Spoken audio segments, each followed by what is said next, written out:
अर्थ संग्रह। अर्थ संग्रह ग्रंथ में पेज नंबर 166 पुष्पिका नंबर 55 के अंतर्गत विचार चल रहा है। अंतिम एक दो पंक्ति बची है, उसका विचार करेंगे। तो प्रकरण चल रहा है कर्म नामधेय का, और उस कर्म नामधेय के लिए निमित्त बताए थे 4। कौन कौन? मत्वर्थ लक्षणा भयात, वाक्य भेद भयात, तत्प्रख्य शास्त्रात और तद व्यपदेशात। ठीक है जी। अब तद व्यपदेशात इसके लिए उदाहरण दिया था, शेनेन अभिचरण यजेत। इस वाक्य में शेन जो पद है, शेन जो पद है वह कर्म का नाम है। इस बात का निर्णय करना है। तो बोलेंगे शेन तो पक्षी होता है, बाज पक्षी। वह बाज पक्षी ऐसा अर्थ शेन पद का न लेकर शेन पद का अर्थ याग है, याग रूप कर्म का नाम है शेन। ऐसा क्यों? क्या निमित्त है? तो उत्तर दिया था, निमित्त बताया था क्या जी? तद व्यपदेशात। क्या उत्तर दिया था? तद व्यपदेशात। तद का व्यपदेश हुआ है। तद नाम शेन पक्षी, तेन व्यपदेशात। व्यपदेश का अर्थ क्या था? उपमान।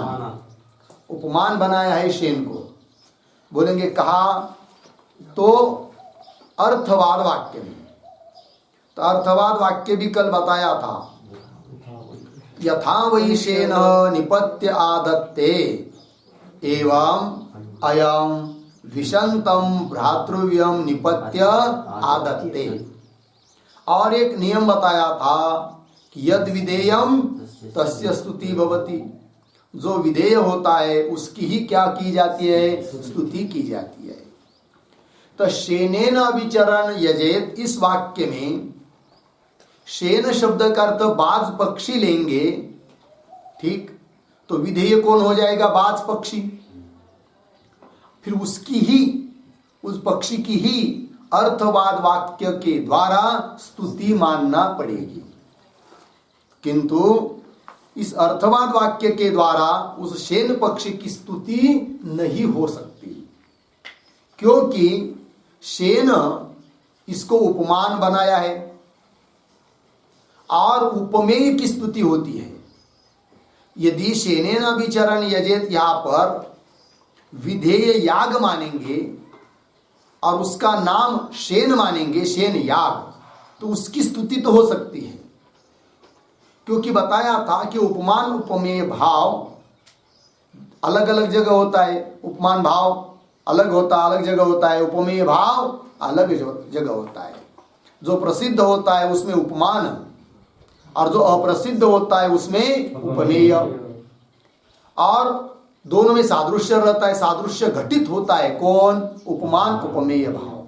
तद भिन्नत्वे सति तद्गत भूयो धर्मवत्वम, ये सादृश्य है। जैसे चंद्र और मुख सादृश्य है, इसका मतलब चंद्र ही मुख है ऐसी बात नहीं।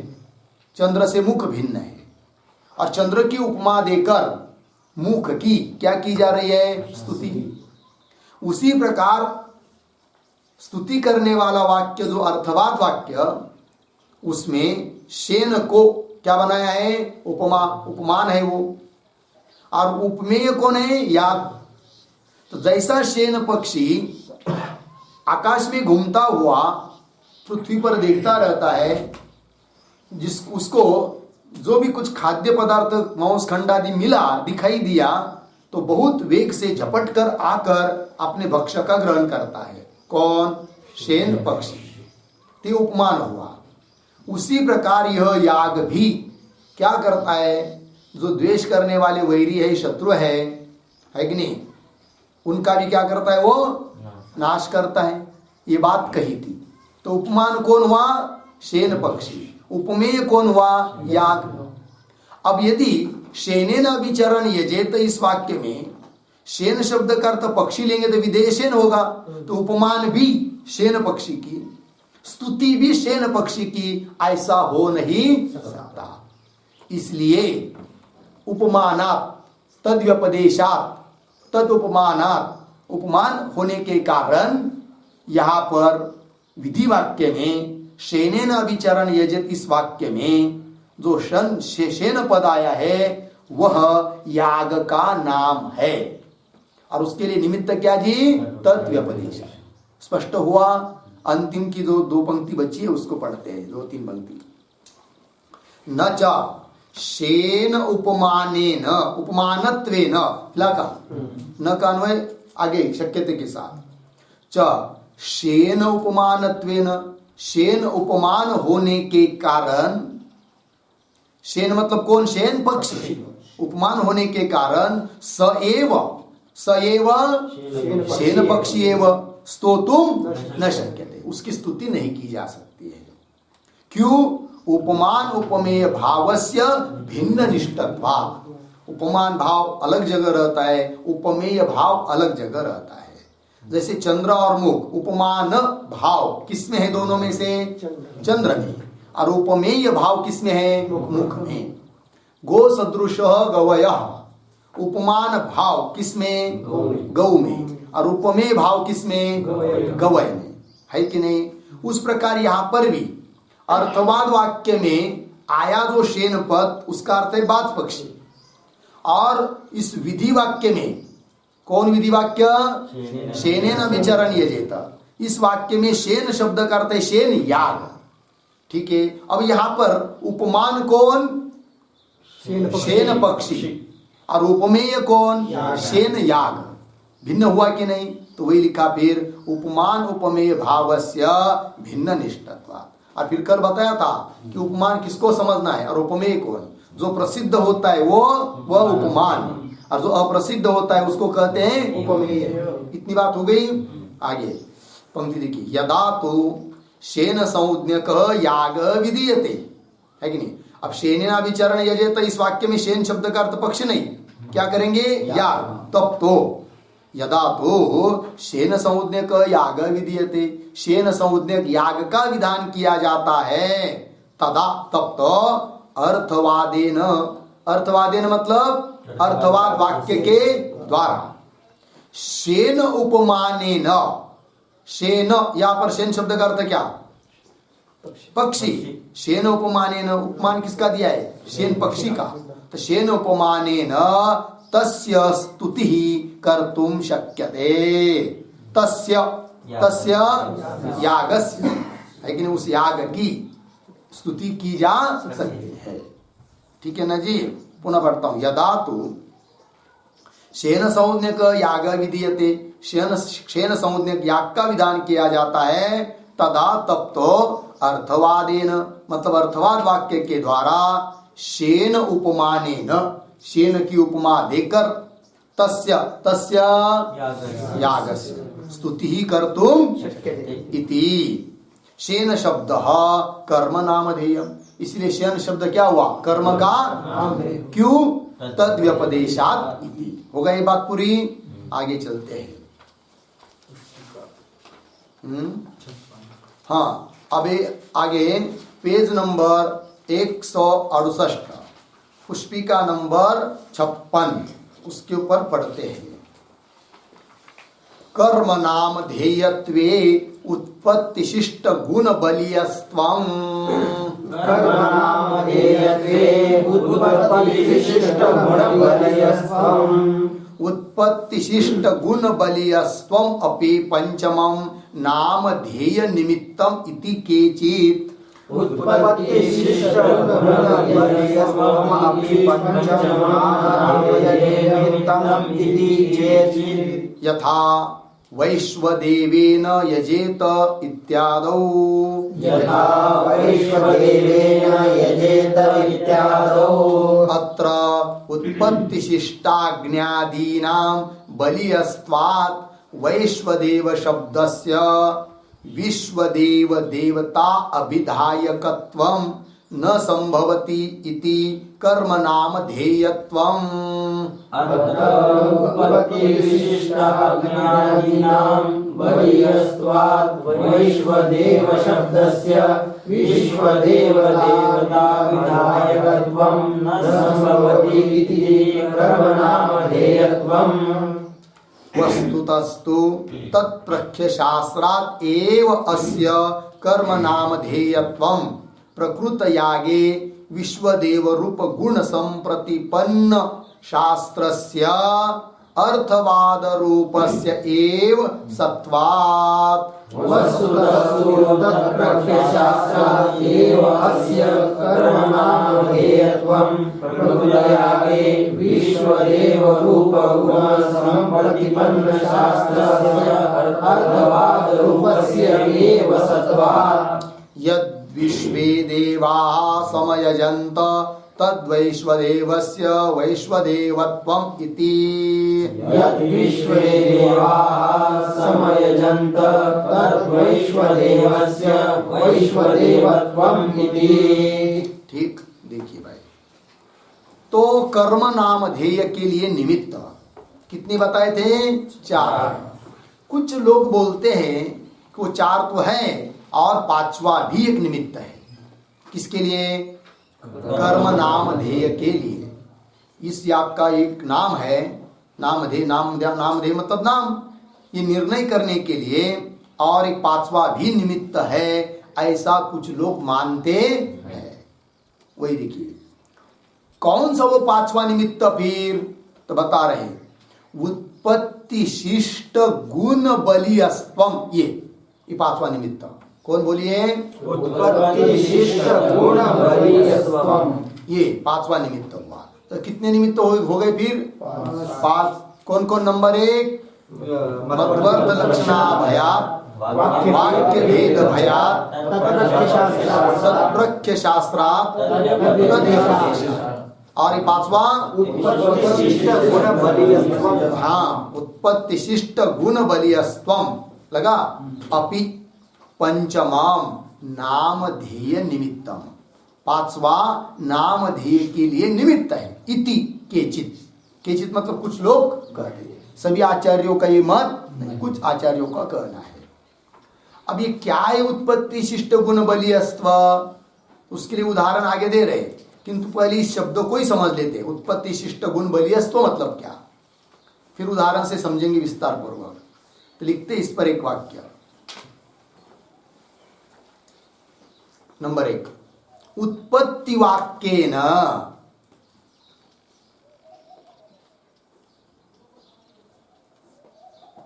उत्पत्ति वाक्येन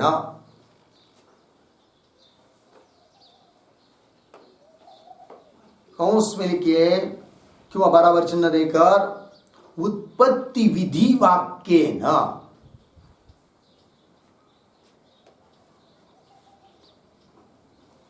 शिष्टः बराबर उपदिष्टः, उपदिष्टः बराबर विहितः, गुणः उत्पत्तिशिष्ट गुणः।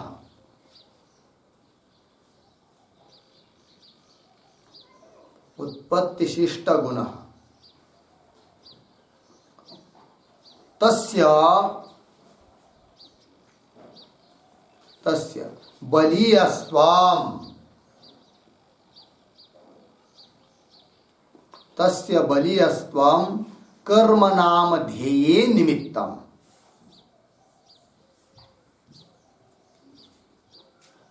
कर्म नाम ध्येये निमित्तम। ठीक, देखिए भाई यार, उत्पत्ति वाक्य न मतलब उत्पत्ति विधि वाक्य, जैसे बताया था कि नहीं पीछे, क्या कर्म आदि का कथन करने वाला जो वाक्य होता है उसको क्या कहा था, उत्पत्ति वाक्य, है कि नहीं। उसको अपूर्व विधि भी बोले थे, प्रधान विधि, उत्पत्ति विधि, ठीक है ना जी। तो उत्पत्ति विधि वाक्य के द्वारा शिष्ट, शिष्ट नाम उपदिष्ट अर्थात विहित, है कि नहीं। उत्पत्ति विधि वाक्य के द्वारा शिष्ट मतलब उपदिष्ट अर्थात विहित ऐसा जो गुण, उसको उस गुण को कहेंगे क्या, उत्पत्ति शिष्ट गुण, ठीक है ना। तस्य उसका, तस्य बलियस्त्वम, वो बलवान रहता है, उसका बलियस्त्व, उसका बलवान पना ही नाम पना भी का नाम ध्येय में निमित्त है। उत्पत्ति शिष्ट गुण का जो बलियस्त्व है, प्राबल्य है, बलवानपना है, वो भी नाम ध्येय में, नाम रखने में क्या है जी, निमित्त है। ये वाक्य हो एक, और एक लिखिए अर्थ नंबर 2, कर्मोत्पत्ति वाक्य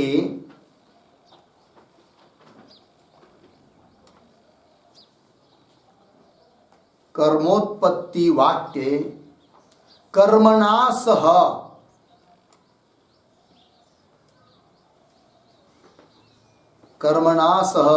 उपदिष्टः गुणः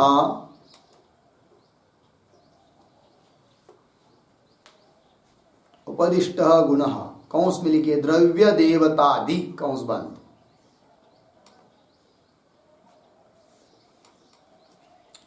द्रव्य देवतादि कौंस बंद, उत्पत्ति शिष्ट गुणः, उत्पत्ति शिष्ट गुणः, तस्य बलीयस्त्वम्,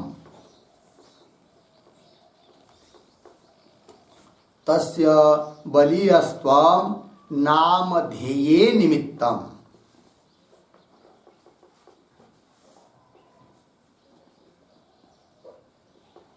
नाम ध्येये निमित्तम्, ठीक। देखिए भाई, वही अर्थ है, अलग अलग शब्दों से। कर्मोत्पत्ति वाक्य में कर्म का विधान करने वाला जो वाक्य, उसमें कर्म का तो विधान ही है, किंतु कर्मणा स, कर्म के साथ साथ उपदिष्ट विहित जो गुण द्रव्य देवतादि, उसको कहेंगे क्या, उत्पत्ति शिष्ट गुण। तस्य बलियस्त्वम, उसका बलवानपना, वो भी क्या, नाम ध्येय में निमित्त है। लगा इतनी पंक्ति। तो चलिए मूल में, तो उत्पत्ति शिष्ट गुण बलियस्त्वम अपि मिला, तो उत्पत्ति शिष्ट गुण बलियस्त्वम, इसके लिए पर्यायवाची शब्द भी लिख लीजिए, क्या, उत्पत्ति विधि वाक्य विहित,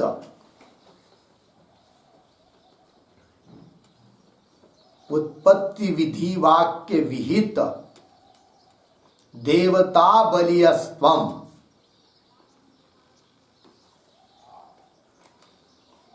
देवता बलियस्त्वम,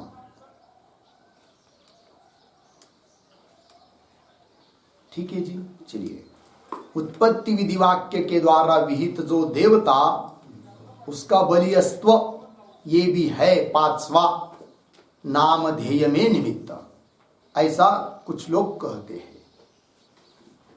बात समझ में आ रही है? उदाहरण से समझते हैं। नीचे दे रहे, यथा वैश्वदेवेन यजेत इत्यादौ, मिला पंक्ति। तो वैश्वदेवेन यजेत एक वाक्य है, इस वाक्य में याग का विधान है, कर्म का विधान है, उसके साथ साथ वैश्वदेव शब्द आया है। अब ये वैश्वदेव शब्द है क्या, ये याग का नाम है या किसी गुण का विधान है, क्या है ये? तो उसका उत्तर दिया जाता है वैश्वदेव यह याग का नाम है। क्या है जी? याग का। बोलेंगे क्यों? देवतावाचक क्यों नहीं मानेंगे? देवतावाचक इसलिए नहीं मान सकते वैश्वदेव शब्द को, क्योंकि उत्पत्ति वाक्य जो है उन वाक्यों में देवता का विधान हो चुका है। अब उन उत्पत्ति वाक्यों में, अन्य उत्पत्ति वाक्यों में देवताओं का विधान यदि हो चुका है तो वही बलवान हुआ, वही देवता मानी जाएगी। पुनः ये जो वाक्य है कि जो उत्पत्ति वाक्य नहीं है, उत्पन्न वाक्य ही है, कौन सा? वैश्वदेवेन यजेत। इस वाक्य में आया हुआ वैश्वदेव शब्द देवता का वाचक नहीं हो सकता है, ठीक है ना? देवता का बोधक नहीं है, देवता का विधान इस वाक्य के द्वारा नहीं है। क्योंकि देवता का विधान किन वाक्यों के द्वारा हुआ है? उत्पत्ति वाक्यों के द्वारा हुआ है, और वो बलवान होता है, उसी से वही देवता मानी जाएगी। इस वाक्य के द्वारा वैश्वदेवेन यजेत, इस वाक्य के द्वारा देवता का विधान नहीं है। अब जब यदि देवता का विधान नहीं है, देवता नहीं कही जा रही है, तब वैश्वदेव शब्द का क्या अर्थ करेंगे? तो बोलेंगे कुछ नहीं, ये याग का नाम है। बोलेंगे वैश्वदेव ये याग का नाम है, इसमें निमित्त क्या? तो निमित्त वो क्या है? क्या? उत्पत्ति शिष्ट गुण बलिय। उत्पत्ति वाक्यों में विहित जो देवता दी वो बलवान है, वो यदि देवता है फिर इसको देवता नहीं कहेंगे। फिर ये देवता नहीं है तो है क्या? याग का नाम। अब देवता भी नहीं है और याग का नाम भी नहीं मानेंगे तो वैश्वदेव शब्द क्या हो जाएगा? व्यर्थ हो जाएगा। ऐसी बहुत सारी आपत्ति आती है। इसलिए वैश्वदेव ये क्या? याग का निमित्त क्या? उत्पत्ति शिष्ट गुण बलियस्त्वम्। मिला पंक्ति? देखिए भाई, यथा वैश्वदेवेन यजेत इत्यादि। आगे देखिए, अत्र इस वाक्य के प्रसंग में उत्पत्ति शिष्ट अग्न्यादीना, उत्पत्ति वाक्य में शिष्ट विहित देवता कौन? अग्न्यादि देवता, वो बलवान है। बलियस्त्वात् वैश्वदेव शब्दस्य, वैश्वदेव शब्द जो है वह विश्वदेव रूप जो देवता, उस देवता का अभिधायकत्व न संभवती। अर्थात देवता का कथन करने वाला वैश्वदेव शब्द हो नहीं सकता है। क्यों? हाँ, उत्पत्ति शिष्ट गुण बलियस्त्वात्, उत्पत्ति वाक्यों में बताया हुआ जो अग्नि आदि देवता है वो बलवान है, वही देवता मानी जाएगी। इसलिए वैश्वदेवेन यजेत, इस वाक्य में वैश्वदेव शब्द से क्या? विश्वदेव रूप जो देवता, उसका अभिदायकत्वम इति। फिर क्या है? फिर वैश्वदेव है क्या? यदि देवता का वाचक नहीं है तो है क्या? तो बोल रहे कर्म नामधेयत्वम, ये कर्म का लगा पंक्ति। तो बोलेंगे विस्तार पूर्वक अच्छी तरह से समझ में नहीं आया, थोड़ा थोड़ा तो समझ में आया कि उत्पत्ति वाक्य आदि आदि कौन है करके, थोड़ा लिखेंगे हम लोग इस पर।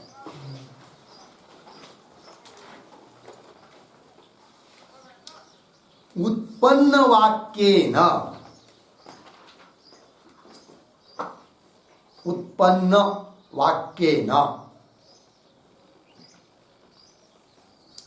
कौंस में लिखिए उत्पत्ति विधि भिन्न वाक्येन,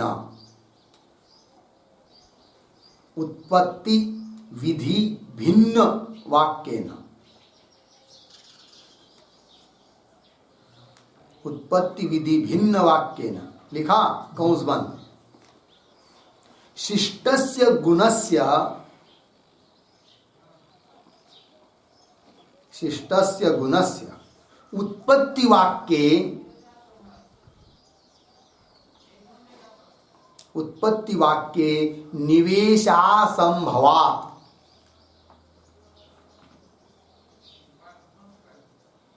निवेशासंभवात् उत्पन्न वाक्यगतम पदम,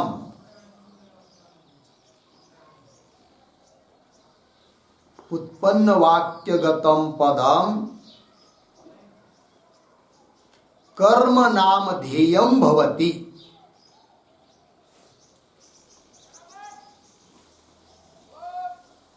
कर्म नामधेयं भवति इति भावः।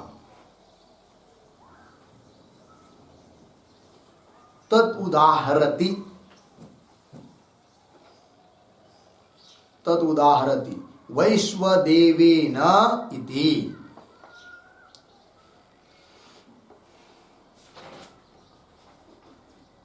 वैश्वदेव नेति हो गया। तथा ही चतुर्षु चतुर्षु मासेषु, चतुर्षु पुनः चतुर्षु मासेषु अंतरालेषु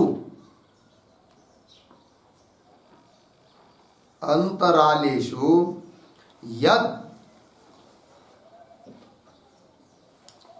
अनुष्ठीयते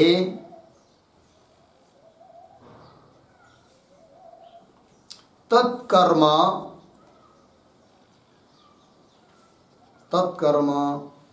चातुर्मास्येष्टि, पूर्ण विराम कौंस में चातुर्मास्य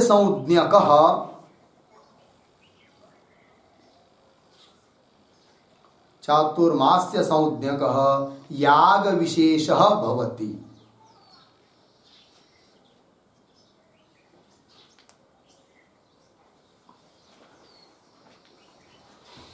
याग विशेषः भवति कौंस बंद।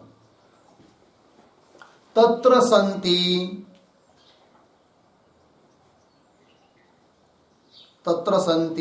चत्वारि पर्वाणि,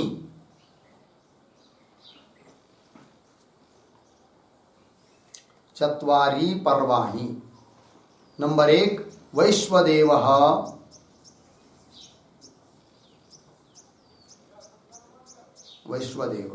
नंबर 2 वरुण प्रघासः,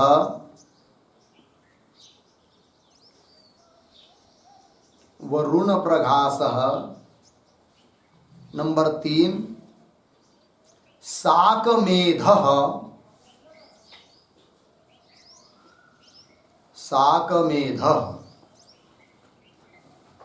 नंबर 4 शुनासिरियः,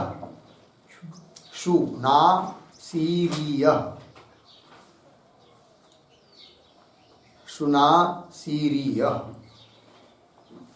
हो गए पूर्ण विराम। तेषु प्रथमे पर्वणि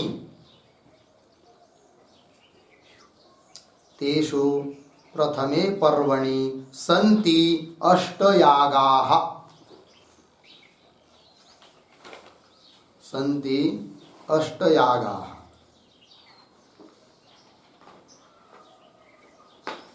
अष्टयाग कौन से लिखिए। नंबर 1 आग्नेयमष्टाकपालं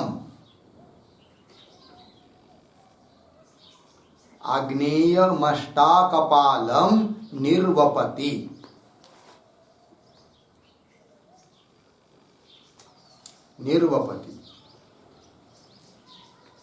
कौंस में लिखिए अत्र अग्नि देवता अस्ति,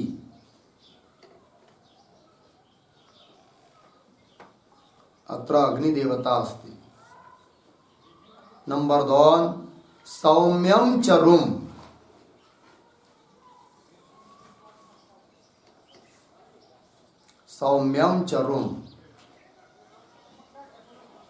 कौंस में अत्र सोम देवता,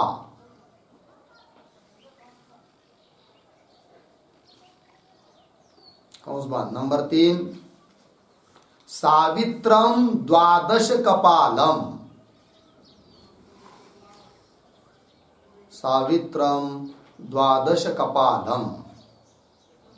कौंस में अत्र सवितृ देवता,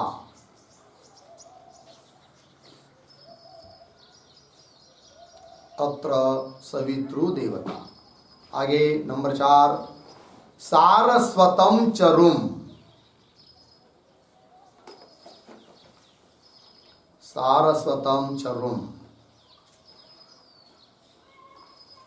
कौंस में अत्र सरस्वती देवता,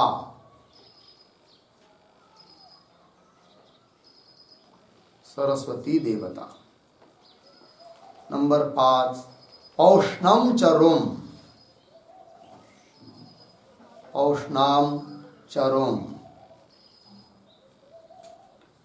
कौंस में अत्र पूषण देवता,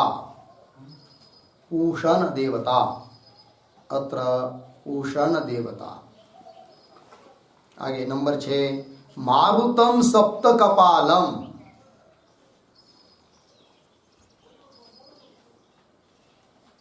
मारुतम सप्त कपालम, कौंस में अत्र मरुत देवता,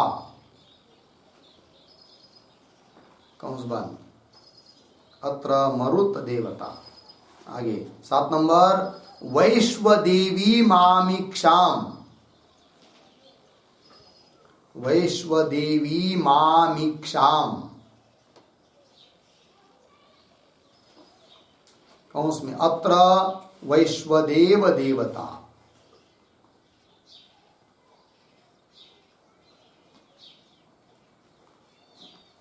अत्र वैश्वदेव देवता। नंबर 8, द्यावा पृथिव्यमेक कपालम। द्यावा पृथिवी, पृथ्व्यम एक कपालम,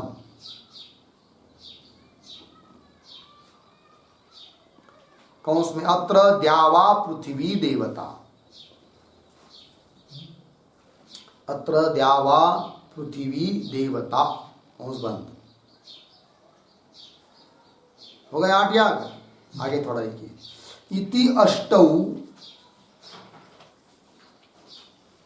अष्टौ प्रधान यागान विधाय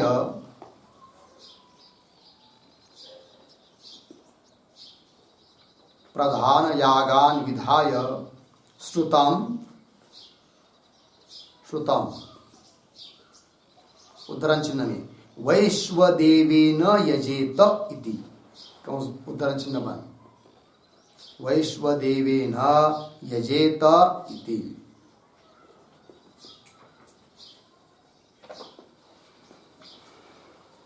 आगे, आग्नेयादिषु अष्टासु, आग्नेयादिषु अष्टासु उत्पत्ति वाक्येषु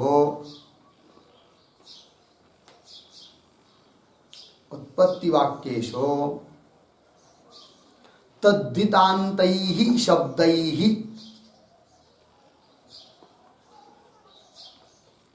तद्धितान्तैः शब्दैः द्रव्याणि देवताश्च विहिताः। द्रव्याणि देवताश्च विहिताः, पूर्णविराम। आगे, तत्र वैश्वदेव शब्दः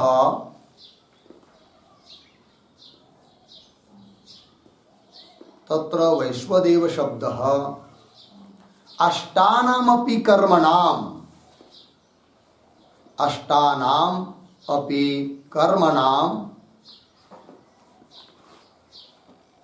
नामधेयम् इति सिद्धान्तः।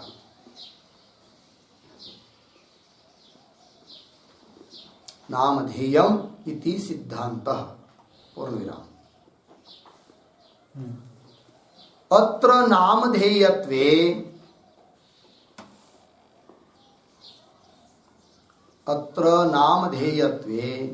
प्रवृत्ति निमित्तं किम?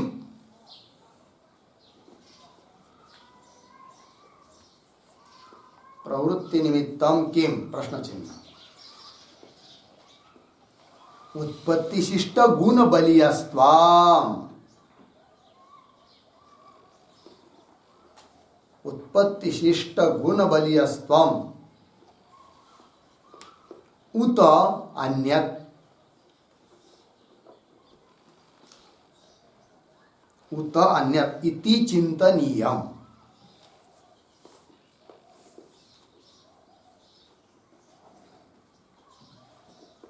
पूर्णविराम। तत्र केचन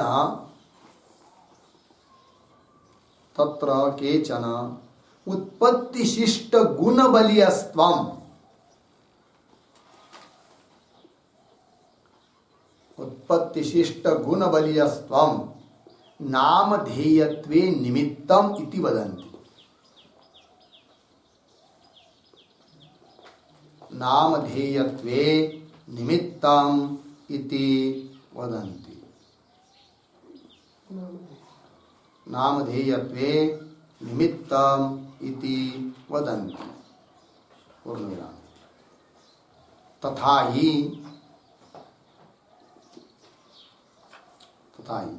तत्र तत्र उत्पत्ति वाक्येषु तत्र तत्र उत्पत्ति वाक्येषु अज्ञादयः देवताः उपदिष्टाः। अज्ञादयः देवताः उपदिष्टाः।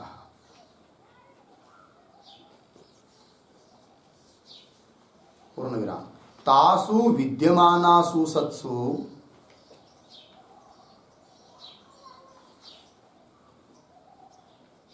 तासु विद्यमानासु सत्सु उत्पन्न शिष्ट वाक्येन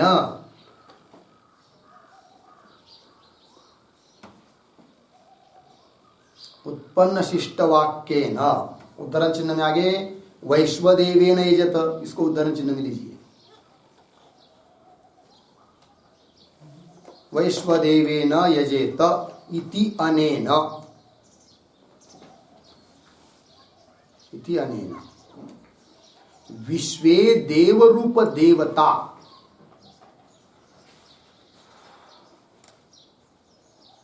विश्वे देवता, विश्वे देवरूप देवता विधातुं न शक्यते, विधातुं न शक्यते। पूर्णविराम। उत्पत्ति उत्पन्न शिष्टयोः, उत्पत्ति उत्पन्न शिष्टयोः उत्पत्ति शिष्टस्य बलियस्त्वात्,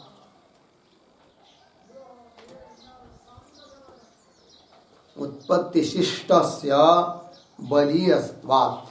पूर्णविराम। उत्पत्ति शिष्ट गुणावरुद्धे,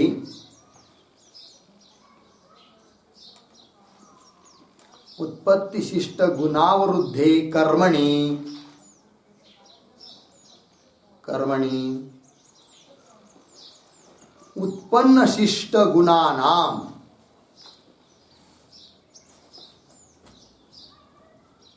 उत्पन्न शिष्ट गुणानाम निवेशासंभवात्, निवेशासंभवात् इति न्यायात् इत्यर्थः, इति न्यायात् इत्यर्थः। पूर्णविराम। अतः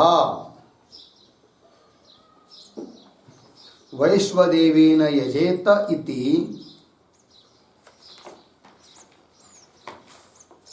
वैश्वदेवेन यजेत इति उत्पन्न शिष्ट वाक्यगतम्,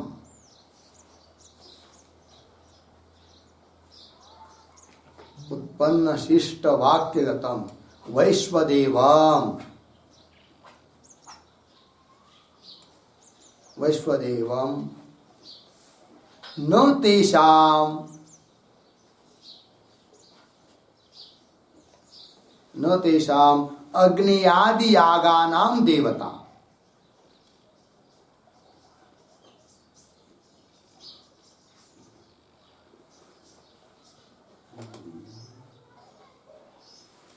क्या लिखा? उत्पन्न शिष्ट वाक्यगतम् वैश्वदेवम, वैश्वदेवम की अपेक्षा देव के अच्छा है, वैश्वदेव न तेषाम आग्नेयादि यागानाम देवता। आगे अपितु कर्म नामधेयम इत्यर्थ, कर्म नामधेयम इत्यर्थ। पूर्ण विराम। पैराग्राफ छोड़कर 2-3 पंक्ति अभी। यदि वैश्वदेव पदेन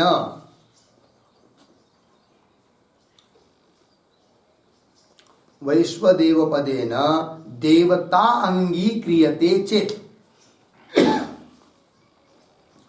देवता अंगीक्रियते चेत् आग्नेयादि अष्टयागाः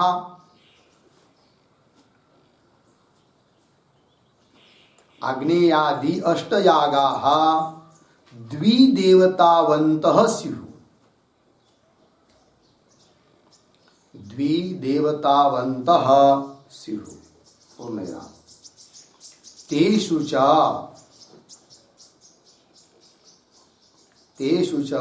सप्तमयागः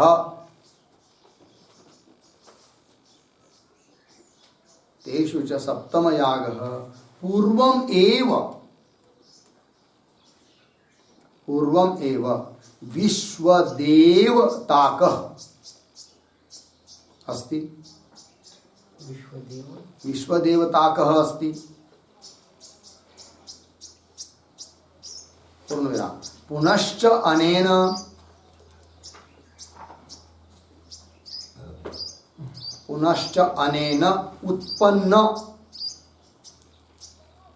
उत्पन्न कौंस में लिखिए वैश्वदेवेन यजेत वैश्वदेवेन यजेत कौंस बन आगे वाक्येन विश्वदेवता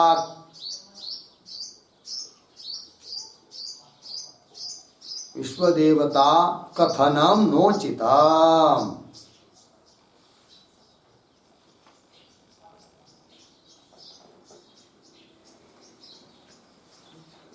पूर्णविराम अतः तेषां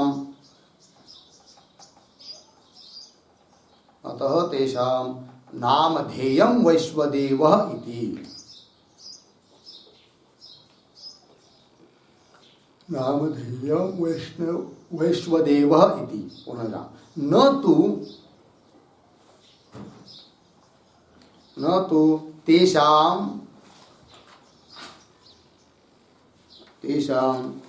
वैश्वदेवः देवता अस्ति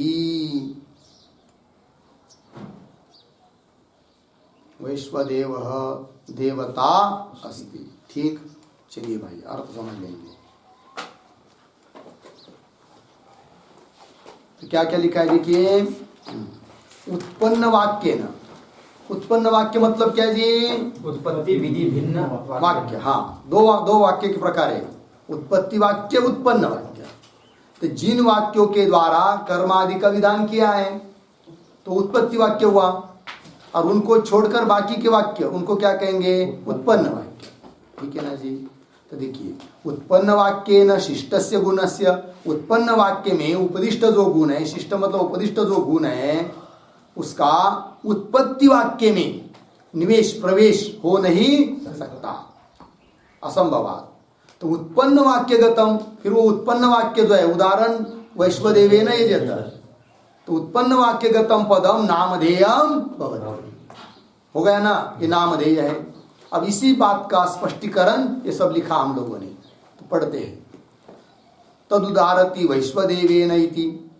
चतुर्षु मासेषु अंतरालेषु देखिए 4 महीने का गैप छोड़कर कुछ याग किए जाते हैं चतुर्षु मासेषु अंतरालेषु यद अनुष्ठीयते यद कर्म अनुष्ठीयते जो जिस कर्म का अनुष्ठान किया जाता है तत्कर्म उस कर्म को बोलते हैं चातुर्मास्येष्टि उस कर्म का नाम क्या है चातुर्मास्येष्टि कैसा किया जाता है वो 4 महीने का अंतर छोड़कर 4 महीने हो गए अब करना पुनः 4 महीने छोड़कर पुनः करना इस प्रकार अर्थात क्या है ये चातुर्मास्येष्टि चातुर्मास्य संज्ञक याग विशेष याग का एक विशेष प्रकार है चातुर्मास्य याग हो गया इतना आगे तत्र संति 4 पर्वाणि उसमें 4 पर्व होते हैं कौन कौन वैश्वदेव पर्व वरुण प्रघास पर्व साकमेध पर्व शुनासिरीय पर्व हो गए 4 पर्व तेषु उनमें प्रथमे पर्वणि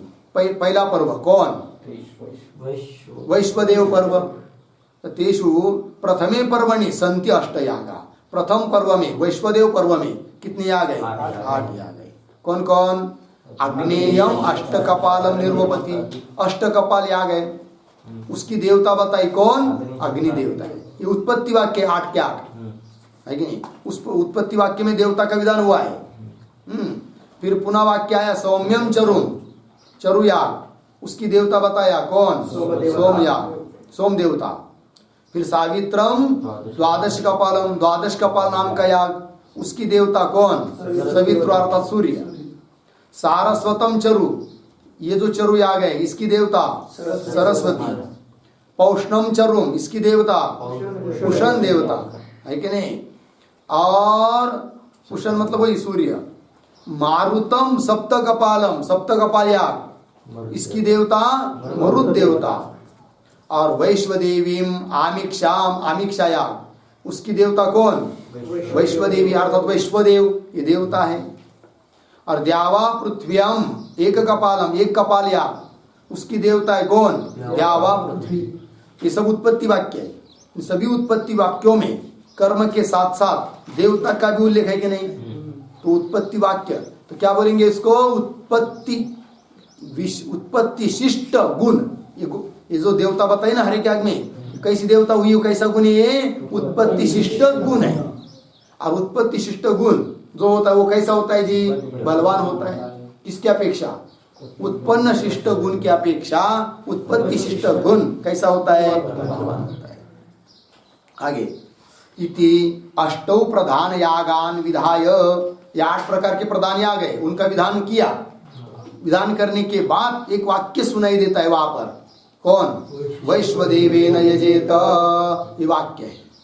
अब इस वाक्य में ये कौन सा वाक्य है? उत्पन्न वाक्य है। और वो 8 उत्पत्ति वाक्य है। कैसे वाक्य है? उत्पत्ति वाक्य है। और वैश्वदेवेन यजेत ये उत्पन्न वाक्य है। इतनी बात समझ में आई? आगे चलिए। इति तो आग्नेयादिषु अष्टासु उत्पत्ति वाक्येषु, जैसे आग्नेयम अष्टकपालम निर्वपति सौम्यम चरोति इत्यादि अभी लिख के दिया ना, उन आग्नेयादि 8 उत्पत्ति वाक्यों में तद्धितांत शब्द आए सब, है कि नहीं? आग्नेयम सौम्यम सावित्रम ये सब तद्धित शब्द है। तो तद्धितांत ही शब्द है। तद्धितांत शब्दों के द्वारा द्रव्याणि देवता श्रीता, द्रव्य और देवता का क्या हुआ है जी? विधान हुआ है कि नहीं? आगे देखिए। तत्र वैश्वदेव शब्द अष्टानाम अपि कर्म नाम नामधेयम। अभी वैश्वदेव सिद्धांत क्या है जी? वैश्वदेव ये कर्मों का नाम है। कौन से कर्म का? ये जो 8 कर्म बताए, 8 याग बताए ना, 8 को मिलकर एक नाम है, कौन? वैश्वदेव। लगा पंक्ति? तत्र वैश्वदेव शब्द अष्टानाम अपि कर्मणाम नामधेय इति सिद्धांत।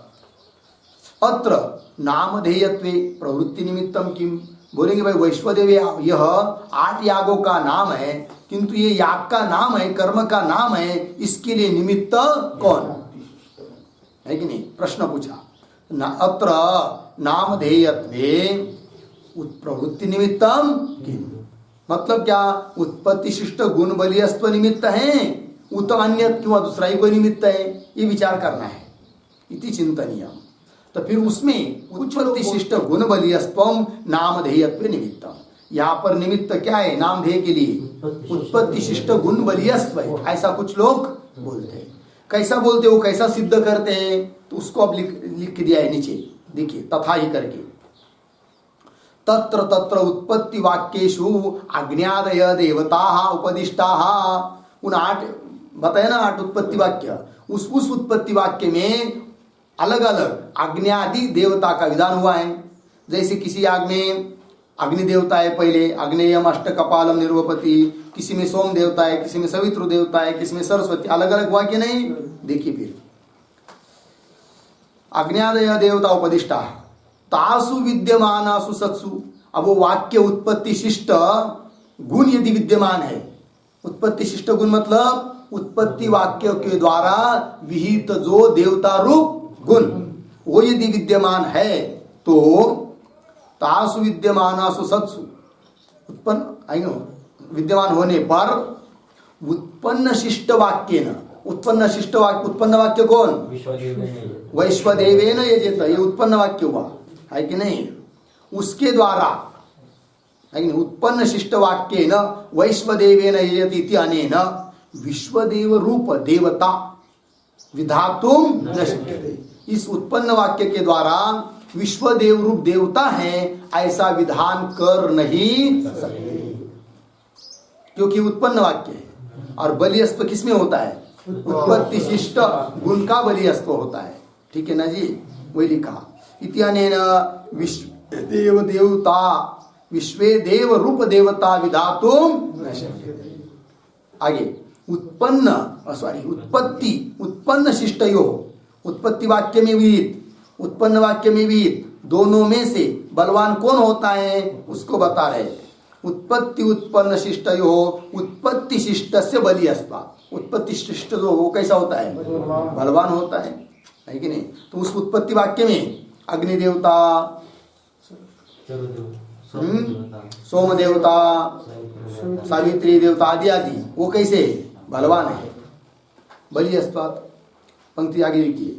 उत्पत्ति शिष्ट गुणावरुद्धि कर्मणि, उत्पत्ति वाक्य के द्वारा विहित जो गुण, उस गुण के द्वारा अवरुद्ध कर्म में, अर्थात उस कर्म के लिए उस देवता बताइए, उस देवता ने उस कर्म को घेर लिया। अब उसमें उत्पन्न शिष्ट गुणानाम निवेश असंभवात, उत्पन्न वाक्य के द्वारा विहित जो गुण है देवता रूप गुण, उसका निवेश प्रवेश वहां पर करा नहीं सकते, क्योंकि वह पहले से बैठा हुआ है। कौन, देवता है कि नहीं। जैसे अग्नेयम अष्टकपालम निर्वपेत, उस अष्टकपाली आग में देवता कौन बैठी है, अग्नि देवता। फिर वहां पर विश्वदेव को घुसाड़ नहीं सकते। समझ में आया ना, वही लिखा है। उत्पत्ति समझाना पड़ता है, समझना पड़ता है ना, समझाना पड़ता है। हाँ जी, प्रवेश करा नहीं सकते वहां पर। किसका, उत्पन्न वाक्य के द्वारा विहित जो विश्वदेव, उसका वहां पर प्रवेश नहीं हो पाएगा। कहा, उत्पत्ति शिष्ट उत्पत्ति शिष्ट गुण के द्वारा अवरुद्ध कर्म में प्रवेश करा नहीं सकते। पंक्ति देखिए, उत्पत्ति शिष्ट गुणावरुद्धे कर्मणि, मिला अर्थ समझ में आना कि नहीं। उत्पत्ति शिष्ट गुण मतलब उत्पत्ति वाक्य के द्वारा विहित जो गुण, कौन, देवता रूपी गुण, उसके द्वारा अवरुद्ध जो कर्म, उसमें उत्पन्न शिष्ट गुणानाम निवेश असंभवात इति न्यायात् इत्यर्थ लगा। अतः वैश्वदेवेन यजति इति उत्पन्न शिष्ट वाक्यगतम वैश्वदेव, ये उत्पन्न वाक्य है। कौन सा,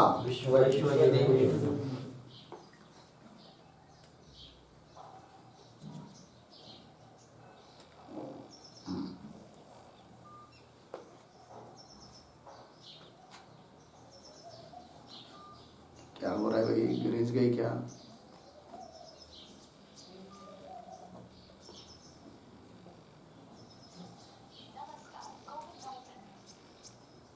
देखिए, कर्मणि अतः वैश्वदेवेन यजेत इति उत्पन्न शिष्ट वाक्यगतम, मिला पंक्ति। वैश्वदेवेन यजेत, ये कौन सा वाक्य है, उत्पन्न वाक्य है कि नहीं। और उस उत्पन्न वाक्य के द्वारा शिष्ट उपदिष्ट जो गुण, कौन, वैश्वदेव। हाँ, तो वैश्वदेवेन यजति इति उत्पन्न शिष्ट वाक्यगतम वैश्वदेवः न तेषाम आग्नेयादि यागानाम देवता, तेषाम आग्नेयादि यागानाम देवता न, कौन, वैश्वदेव। कौन सा वैश्वदेव, जो कि उत्पन्न शिष्ट वाक्य में विहित है। ठीक है ना, न अपितु फिर है क्या, ये कर्म नाम देय। फिर कर्म नाम, कर्म का ये नाम है। कर्म नाम दे मतलब उन 8 यागों का मिलकर ये नाम है, यागों का नाम है, कर्म का नाम है। कौन, वैश्वदेव। निमित्त क्या, उत्पत्ति शिष्ट गुण बलियस्व, क्या उत्पत्ति शिष्ट गुण बलियस्व। उत्पत्ति वाक्य में शिष्ट विहित जो देवता रूपी गुण, अग्नि, सरस्वती, सोम, ये सब देवता बताए कि नहीं वहां पर। उस देवता रूप गुण क्या है जी, बलवान है। वही देवता वहां बैठा होने के कारण इस उत्पन्न वाक्य के द्वारा कहा हुआ जो वैश्वदेव, वह उन यागों का देवता हो नहीं सकता है। इसीलिए फिर ये है क्या, कर्म का नाम है। निमित्त क्या, उत्पत्ति शिष्ट गुण बलियस्व, उत्पत्ति शिष्ट गुण बलियस्व। लगा पंक्ति, देखिए अभी टिप्पणी में, देवता अपितु कर्म नामधेय इत्यर्थ लगा। आगे देखिए, यदि इतना होने के बावजूद भी जबरदस्ती से वैश्वदेव को भी आप देवता मानेंगे, तब क्या होगा? देखिए, अत्र यदि वैश्वदेव पदे न देवता अंगीक्रियते, पुनः देवता कर्म का नाम न मानकर देवता अंगीकार करते हैं तो अंगीक्रियते चेत अग्नियादि अष्टयागाः द्विदेवतावन्तः स्युः। अग्नियादि 8 याग कैसे होगी? 2 देवता वाले होंगे, क्योंकि उस वाक्य में देवता बताइए और पुनः एक विश्वदेव नाम का देवता हो जाएगी, तो डबल देवता हो जाएगी। ये गड़बड़ होगा, ये ठीक नहीं है। और उसमें भी और एक गड़बड़ होगी, क्या? उन यागों में जो 7वां याग है, कौन सा? वैश्वदेवीम आमिक्षाम, तो वो आमिक्षा नाम का याग है, और उसमें देवता बताइए कौन? वैश्वदेव। तो वैश्वदेव वो, हाँ, और डबल पुनः वैश्वदेव बता रहे, ये ऐसा होगा। देखिए, तेषु सप्तम याग, 7वां जो याग है, पूर्वम एव विश्व देवता का अस्ति, पहले ही क्या है वो जो विश्व देवता का है। क्या वाक्य वहां? सप्तम याग पूर्वम एव, क्या लिखा है? विश्व देवता का अस्ति, विश्व देवता वाला है, पुनः विश्व देवता बताना ये ठीक नहीं। पुनश्च अनेन उत्पन्न वाक्येन, पुनः इस उत्पन्न वाक्य के द्वारा, कौन सा उत्पन्न वाक्य? वैश्वदेवेन यजत वाक्येन विश्वदेवता कथनम नोचितम, पुनः उसकी विश्व देवता कथन करना ये उचित नहीं। अतः तेषाम नामधेयम वैश्वदेव इति, इसलिए उन 8 यागों का नामधेय हुआ कौन? वैश्वदेव। न तु देवता, न तु तेषाम वैश्वदेव देवता अस्ति, उन 8 यागों की देवता वैश्वदेव देवता नहीं। फिर क्या है?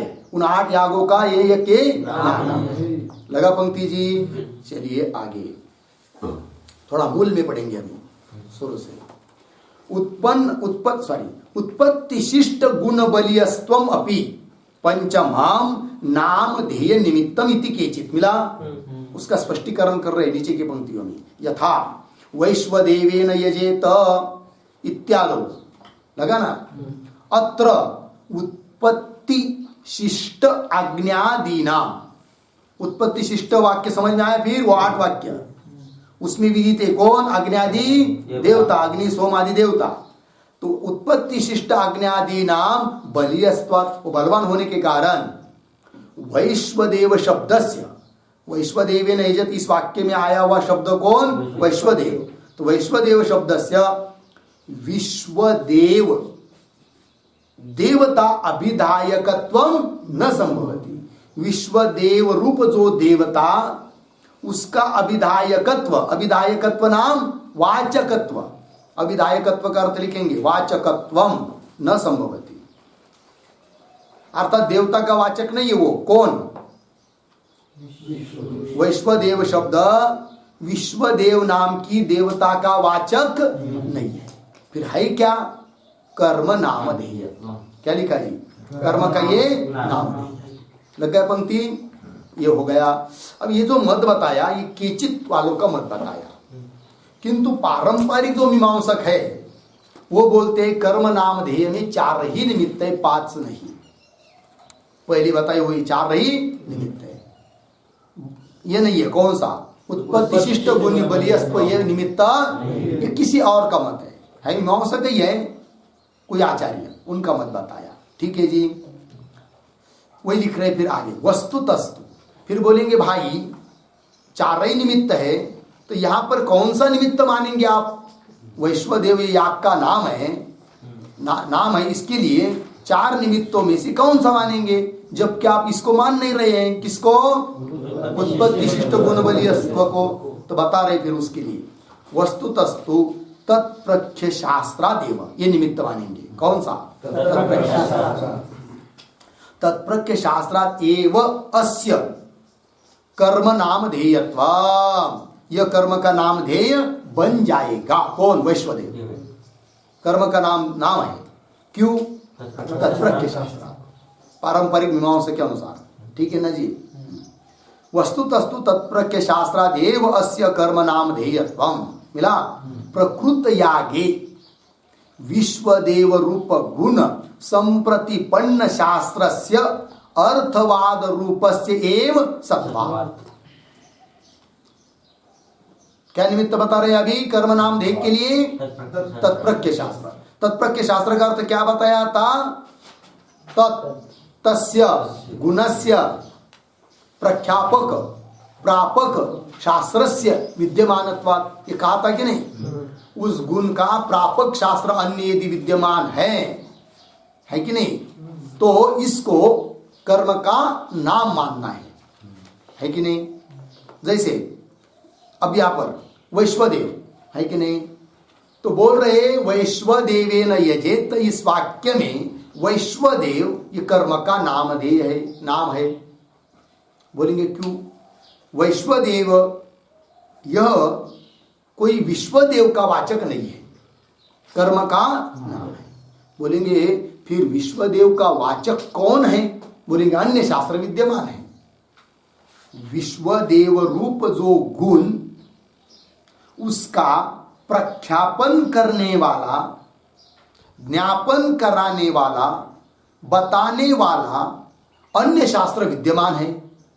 इसलिए वैश्वदेवेन यजेत इस वाक्य में आया हुआ पद वैश्वदेव विश्वदेव का वाचक नहीं है, क्योंकि विश्वदेव का वाचक अन्य शास्त्र बताने वाला अन्य शास्त्र विद्यमान है।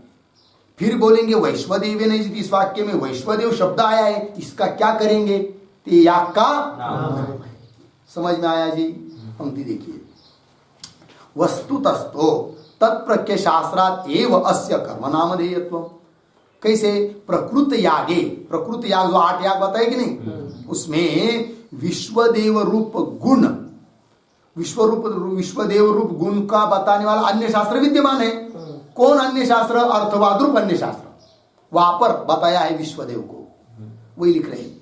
विश्वदेव रूप गुण संप्रतिपन्न शास्त्रस्य, अर्थात विश्वदेव रूप गुण का बताने वाला प्रापक शास्त्रस्य। कौन शास्त्रस्य? अर्थवाद रूपस्य शास्त्रस्य एव सत्वात् विद्यमानत्वात्। विद्यमान है कि नहीं? इसलिए वैश्वदेव ने जब इस वाक्य के द्वारा विश्वदेव रूप गुण का विधान नहीं है, अपितु ये याग का नाम है। तो बोलेंगे वो अर्थवाद वाक्य कौन सा है? तो वह अर्थवाद वाक्य दिया आगे, यद विश्वे देवाः समयजन्त तद वैश्वदेवस्य वैश्वदेवत्वम्। आया कि नहीं? इस अर्थवाद वाक्य में विश्वे देवाः पद आया कि नहीं? तो अर्थात विश्वदेव का बताने वाला प्रापक ज्ञापक अन्य शास्त्र अर्थवाद रूप शास्त्र विद्यमान है।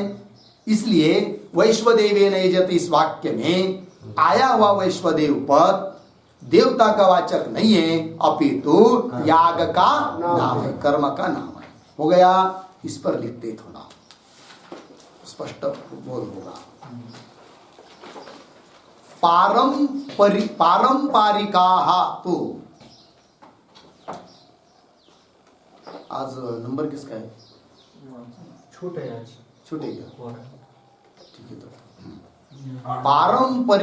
पारंपरिकाः तो आगे लिखते हैं,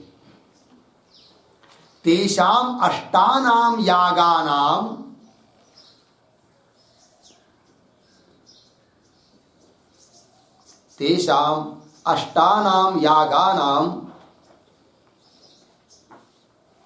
वैश्वदेव संज्ञा तु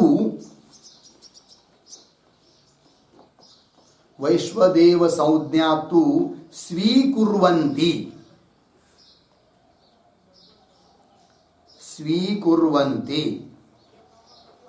किंतु तत्र प्रमाणम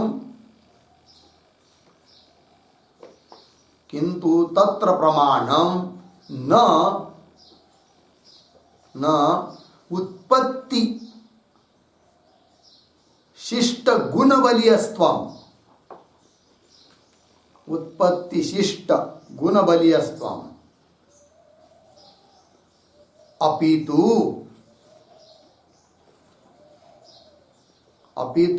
तत्प्रख्य शास्त्रम एव।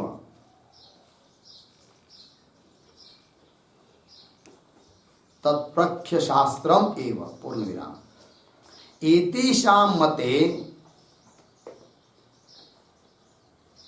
एतेषां मते तत्प्रख्य शास्त्रे एव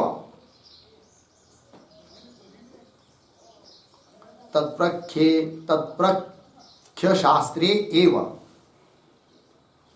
उत्पत्तिशिष्ट गुण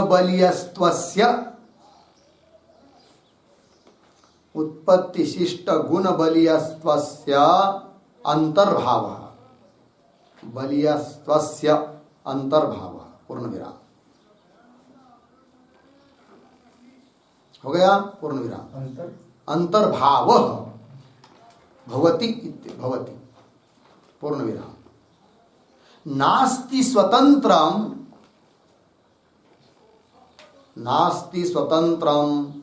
नामधेयत्वे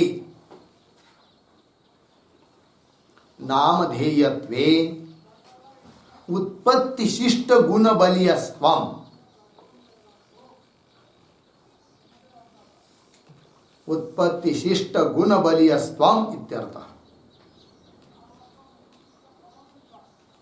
पूर्ण विराम तथा ही अत्र देवता गुणस्य प्रख्यापकम्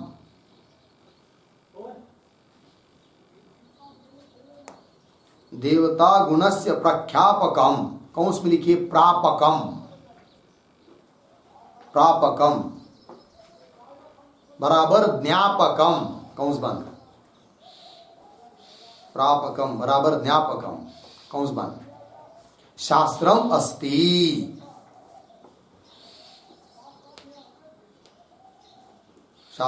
बराबर चिन्ह देकर उद्धरण चिन्ह में लिखिए शास्त्र उद्धरण चिन्ह में लिखिए यद विश्वे देवाः वो अंतिम वाला वाक्य पुस्तक का यद विश्वे देवाः समयजन्त तद वैश्वदेवस्य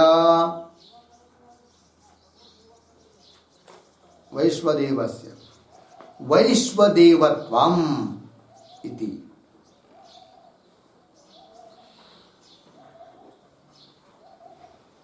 वैश्वदेवत्वम् इति उद्धरण चिन्ह बंद अर्थ लिखिए कौंस में उसका जो विश्वदेवों ने मिलकर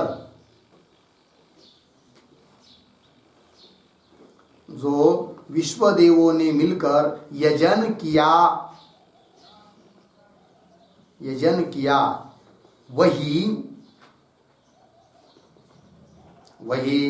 वैश्वदेवों का विश्वदेवत्व है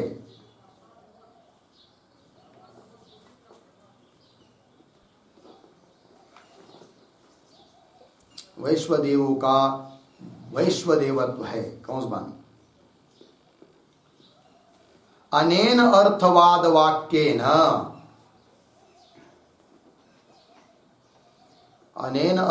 वाक्येन तेषाम् अष्टयागानाम्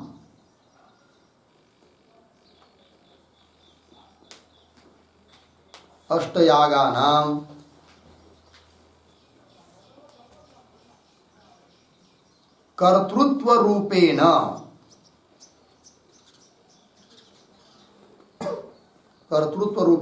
विश्वदेव देवताः विहिताः विश्वदेव देवता विहिता अस्ति एक वचन है विश्वदेव देवता विहिता अस्ति पूर्ण विराम अतः वैश्वदेवेन यजेत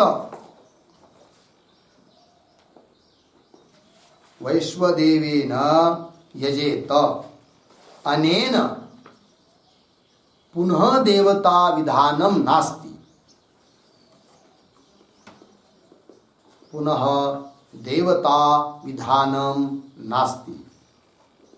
पूर्ण विराम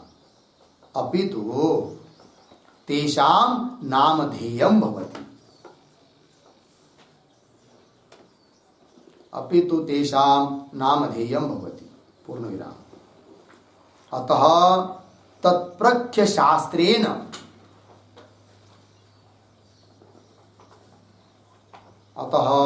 तत्प्रख्य शास्त्रेण नामधेयत्वं भवति।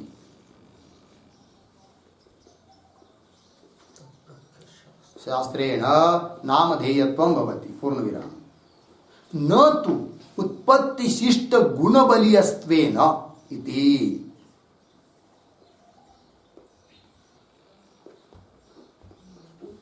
न तो उत्पत्तिशिष्ट गुणबलीयत्वेन इति।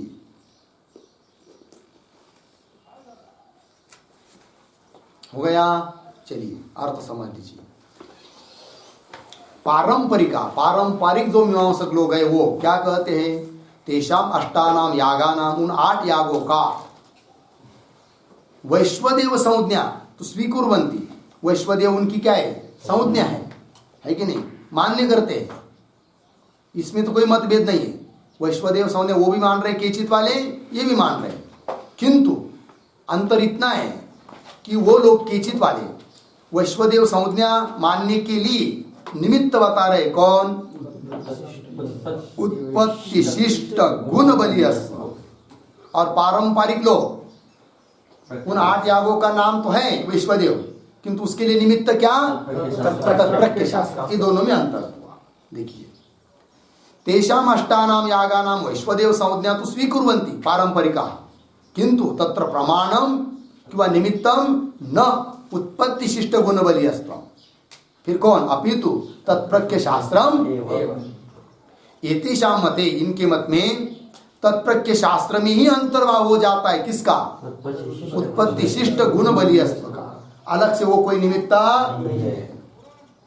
नास्ति स्वतंत्रम नामधेयत्वे उत्पत्तिशिष्ट गुण बलियस्त्व। उत्पत्तिशिष्ट गुण बलियस्त्व ये कोई स्वतंत्र नामधेय में कोई निमित्ता नहीं है। उसका स्पष्टीकरण कर रहे। तथा ही अत्र देवता गुण से प्रख्यापकम, देवता गुण का प्रख्यापक अर्थात प्रापक अर्थात ज्ञापक शास्त्रमस्ति, शास्त्र है। कौन शास्त्र है? अर्थवाद, वाक्य रूप शास्त्र। वो लिख के दिया, यद विश्वे देवा समयजंत तद वैश्वदेवस्य वैश्वदेवत्वम। इसका अर्थ लिख दिया, जो विश्वदेवों ने मिलकर यजन किया है उसको कहते वैश्वदेवों का वैश्वदेवत्व। वैयाग तो अनेन अर्थवाद वाक्येन, इस अर्थवाद वाक्य के द्वारा तेषाम अष्टयागानाम, उन अष्टयागों का कर्ता रूप से विश्वदेव देवता का क्या है जी? विधान है, कथन है कि नहीं? अतः वैश्वदेवी ने जेत, इस वाक्य के द्वारा पुनः देवता का विधान नहीं। फिर है क्या? अपितु तेषाम नामधेय, उन 8 यागों का ये क्या है जी? नाम है। अतः इसलिए तत्प्रख्य शास्त्र से ही नामधेय है, न तो उत्पत्तिशिष्ट गुण बलियस्त्व इसके द्वारा। हो गया जी। चलिए मूल में पुनः एक बार पढ़ते। वस्तुतस्तु तत्प्रख्य शास्त्रात् एव अस्य यागस्य अष्टयागस्य वा कर्म नामधेयत्व, कर्म का नामधेय है। लगा जी? आगे प्रकृत यागे आया कि नहीं? पर प्रकृत याग क्या है? इसको पुनः एक वाक्य लिखते हैं। प्रकृत यागे बराबर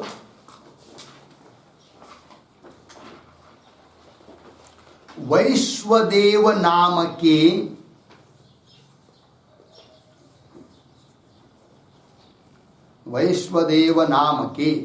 अष्टानाम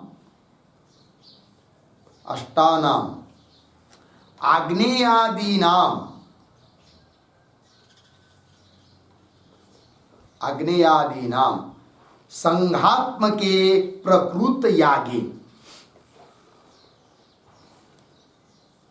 संघात्मके प्रकृत यागे।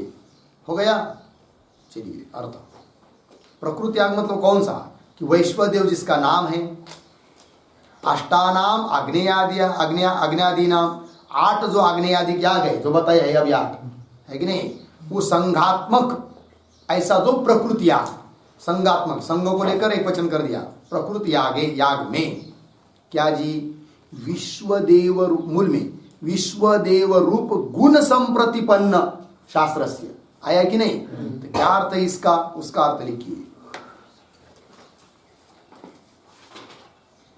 प्रकृत यागे प्रकृति आगे विश्वदेव रूप गुण, विश्वदेव रूप गुण संप्रतिपन्न, संप्रतिपन्न बराबर संप्राप्त, संप्राप्त यस्मात्, यस्मात् तादृश शास्त्रस्य, तादृश शास्त्रस्य हो गया। देखिए भाई अर्थ किस शब्द का अर्थ लिखा, विश्वदेव रूप गुण संप्रतिपन्न शास्त्रस्य, है कि नहीं। देखिए तो प्रकृति याग में विश्वदेव रूप गुण, गुण संप्रतिपन्न, विश्वदेव रूप गुण संप्रतिपन्न है अर्थात संप्राप्त है, अच्छी तरह से प्राप्त है, जिससे तादृश शास्त्र से, उस प्रकार का शास्त्र। तो कौन शास्त्र हुआ वो, विश्वदेव रूप गुण संप्रतिपन्न शास्त्रस्य। कौन शास्त्र वो, अर्थवाद रूपस्य एव विद्यमानत्वात् सत्वात्, अर्थवाद रूप शास्त्र विद्यमान है। कौन है वो अर्थवाद रूप शास्त्र, वो अर्थवाद वाक्य आगे लिख दिया, यद विश्वदेवाः समयजन्त तद वैश्वदेवस्य वैश्वदेवत्वम, यह अर्थवाद वाक्य है। इसके द्वारा विश्वदेव रूप देवता की प्राप्ति है कर्ता रूप से, क्योंकि उन्होंने ये सब याग किए हैं। इसलिए पुनः वैश्वदेवेन यजत, इस वाक्य के द्वारा विश्वदेव का विधान नहीं है। फिर यह है क्या, याग का नाम है। फिर याग का नाम क्यों है ये यहाँ पर, अब वैश्वदेव याग का नाम है, निमित्त क्या, तत्प्रख्य शास्त्र, तत्प्रख्य शास्त्र है, न तो उत्पत्ति शिष्ट गुणपति। संगति लगी दोनों की, दोनों अलग अलग समझ में आया ना, ठीक है। हो गया। चलिए फिर आगे का विचार अब कल करेंगे। ओम पूर्णमदः पूर्णमिदं पूर्णात् पूर्णमुदच्यते पूर्णस्य पूर्णमादाय पूर्णमेवावशिष्यते। ओम शांति शांति शांति।